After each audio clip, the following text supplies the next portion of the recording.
To solve this equation, let's first remove the parentheses by multiplying each of x and minus 3 by 5. Then, let's combine like terms. In other words, we are going to combine the terms without x.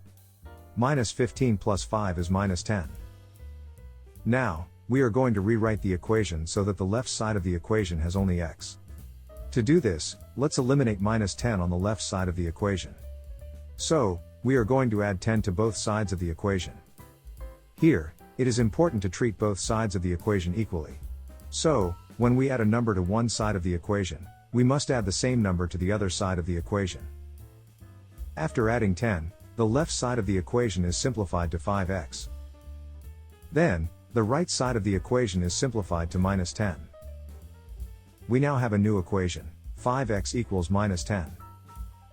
Now, to solve the equation, we are going to eliminate 5 in front of x. To do this, let's divide both sides of the equation by 5.